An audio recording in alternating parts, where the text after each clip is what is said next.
Even before he placed himself under King Eurystheus of Mycenae's command, Hercules had already won the hearts of the people through his unwavering courage and heroic deeds. Eurystheus, however, could not hide the bitterness and envy he felt as his cousin's renown spread. With each passing day, the king grew more anxious about his hold onto the throne. He regarded Hercules not only as a direct threat, but as a rival undeserving of the affection and esteem the people lavished upon him. These were honors Eurystheus himself had never managed to secure. Today we tend to associate lions exclusively with Africa, yet in antiquity, these majestic beasts also ranged across various parts of Europe. European lions stirred both dread and reverence among local communities. They often attacked livestock and humans, becoming central figures in countless frightening tales and folklore passed down through the ages. Among them, the story of the famed Nemean Lion. This very lion would become Hercules' first great ordeal at Eurystheus' behest. The king, eager to send Hercules far from Mycenae and secretly relying on his failure, charged him with slaying a monstrous lion that prowled the forests of Argolis. Not only did this creature prey on regional flocks, but it had also developed a gruesome appetite for human flesh after devouring several villagers. Legend had it that this fearsome beast was born of Typhon, a terrorizing giant whose form reached the skies, and Echidna, the dreaded mother of all evil creatures in mythology. From these dreadful parents, the lion inherited unparalleled savagery and an impenetrable hide, impervious to every weapon known to mortals. This made it virtually unbeatable and deepened the dread it inspired among those who lived nearby. The land of Nemea was fertile and prosperous, yet its fields lay under a perpetual shadow because of the lion's presence. Local folk lived in unending fear. They dared not venture out after dusk and remained ever watchful, worried that the beast might strike without warning. Crops were left untended, and many villagers had already fled in search of refuge elsewhere. When Hercules arrived, hope flickered anew. His presence brought relief and courage, and people once more dared to dream of a future free from the specter that had ruled them for so long. After tracking the lion's deep paw prints with great care, Hercules at last caught sight of the beast. The lion was truly immense. Its commanding form moved with an air of royalty that befitted the king of beasts. The creature was headed toward the dark, foreboding entrance of a cave it had claimed as its lair. Hercules studied its movements intently, fully aware that he was about to face an adversary whose dreadful reputation already stretched across Greece. Upon stepping into the cave, Hercules immediately encountered a stifling, oppressive atmosphere that smothered him. The dim interior reeked of putrid decay, a clear sign that the beast had inhabited that cavern for a long time. The floor was grotesquely strewn with animal skeletons and human remains alike, silent evidence of the violence and ferocity of the creature dwelling within. Hercules advanced with the utmost caution, attuned to the faintest sound. From the depths of darkness, he could plainly hear the deep, ominous breathing of the great feline, which grew steadily louder as he ventured further into the cavern, heightening the sense of an impending clash. Then, emerging from the cave's deepest shadows, the colossal lion appeared majestically atop a raised rock. Its vast silhouette was even more terrifying against the backdrop of scattered bones. Its eyes, bright with untamed ferocity, fixed on Hercules with an almost supernatural intensity.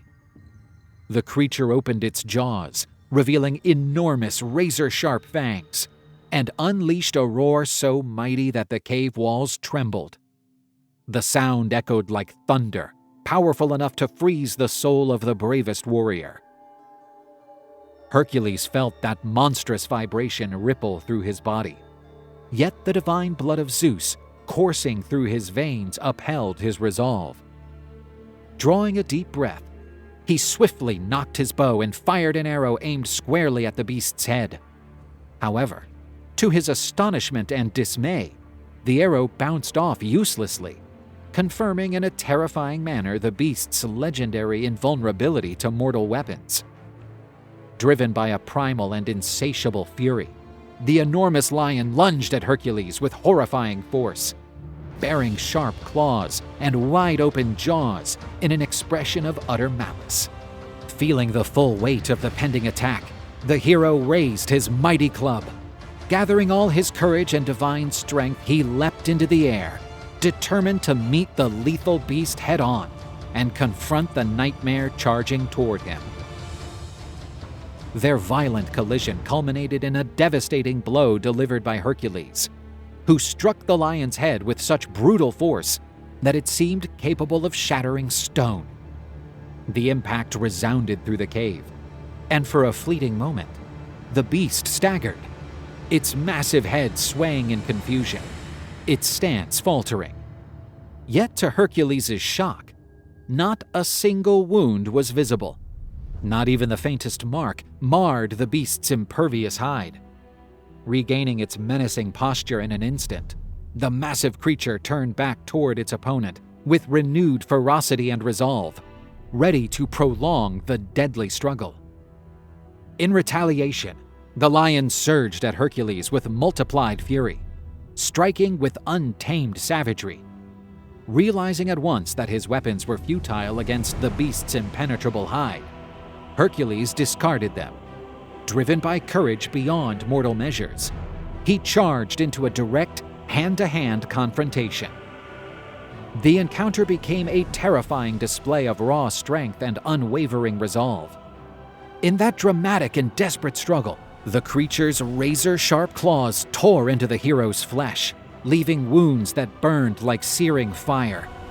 Each attack tested Hercules' endurance as he fought with every ounce of his being to keep those powerful jaws from closing around him. The pain was excruciating, yet the demigod's indomitable will held firm, enabling him to withstand the ferocity of the onslaught with superhuman bravery. With a cunning worthy of his divine lineage, Hercules realized he need not breach the animal's invulnerable hide to prevail. Ignoring the agonizing lacerations inflicted by the creature's claws, he summoned every shred of his strength and locked his muscular arms around the lion's thick neck. Hercules then squeezed with all his might, initiating a brutal and relentless strangling grip. The beast thrashed wildly in response, but Hercules held on, drawing upon every reserve of his divine power, until at last he subdued the fearsome and dreaded lion. After an arduous and dramatic struggle, the gigantic lion finally yielded to Hercules' extraordinary strength. In a final moment, the beast's body went still. Nemea's terror lay dead at last. Aware of the need to prove this epic feat, Hercules once more displayed his resourcefulness. He used the lion's own sharp claws to carefully peel away the creature's impenetrable pelt. Donning the tough hide as a cloak, he carried irrefutable evidence of his valor and unquestionable victory over the dreadful creature that had spread terror throughout the region. When he returned triumphantly to Mycenae, draped in the Nemean Lion's majestic skin as a banner of conquest, the populace erupted in awe and celebration. The citizens of Mycenae thronged the streets, overcome with pride and admiration for the hero who had liberated their lands from the terrifying beast. His name rang out in fervent acclaim through every square and alley. Yet within the royal palace, King Eurystheus watched the spectacle with deep and growing dread.